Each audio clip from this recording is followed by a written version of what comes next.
आज सुबह-सुबह उठते ही हम लोग भागे रेलवे स्टेशन के लिए कि कहीं हमारी ट्रेन मिस ना हो जाए, जिसकी वजह से हम लोग सुबह का नाश्ता भी नहीं कर पाए।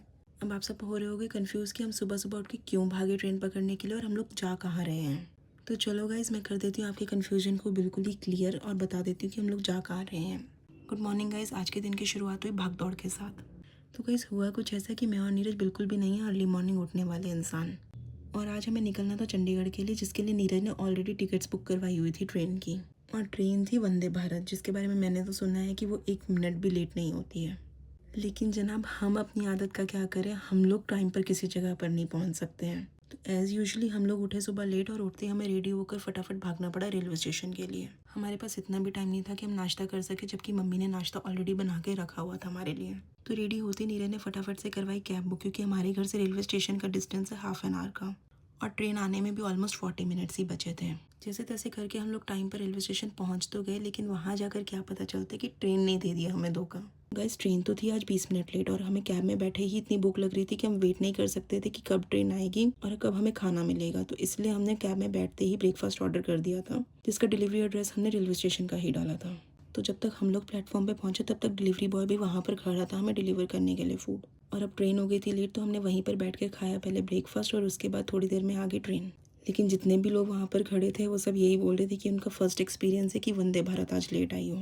खैर, जो भी होता है अच्छे के लिए होता है। हम लोगों को खाना खाने का भी टाइम मिल गया और ट्रेन भी पकड़ होगी ईजिली। तो गाइस, आज हम लोग आए थे चंडीगढ़ किसी ज़रूरी काम से। अब हम लोगों को जहाँ पर जाना था, जिस काम से जाना था, वहाँ की मैं वीडियो शूट नहीं कर सकती थी, इसलिए उसके लिए सॉरी। लेकिन मैं जल्द ही किसी न किसी व्लॉग में आपको उसका रीज़न बताऊंगी कि हम लोग कहाँ गए थे। काम खत्म करने के बाद हम लोग पहुंचे चंडीगढ़ की 22 की मार्केट, जिसको बोलते हैं शास्त्री बाजार। वहाँ पर पहुँचते ही हम लोगों ने देखा कि वहाँ पर चल रहा था लाइव शो।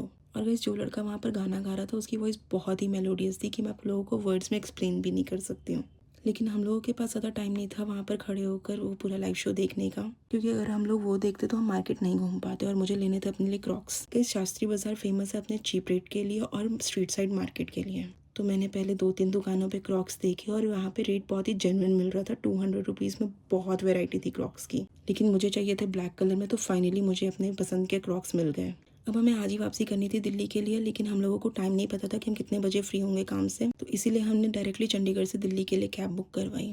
और जब तक हम लोग पहुंचे करनाल, तब तक हमें लग चुकी थी बहुत ज़्यादा भूख, क्योंकि हमने सिर्फ ट्रेन में ही खाना खाया था और उसके बाद खाना नहीं खाया था। तो करनाल पहुंचकर हमने नीलकंठ रेस्टोरेंट में खाना खाया, जिसका खाना काफ़ी अच्छा था और इसकी रेटिंग भी बहुत अच्छी है। यहाँ पर खाना खाकर और फ्रेशन अप होकर हम लोग निकले घर के लिए वापस। हम लोग दिल्ली पहुंचे रात को 2 बजे, जबकि हम निकले थे चंडीगढ़ से रात को 9 बजे। तो कैब में बैठे बैठे तो हम लोग गए थे बहुत ज़्यादा थक। तो घर पहुंचते गाइस हम लोग इतना ज़्यादा थके हुए थे कि हम फटाफट से गए सो। अब बाकी की बातें करूँगी आप लोगों से कल। Bye bye.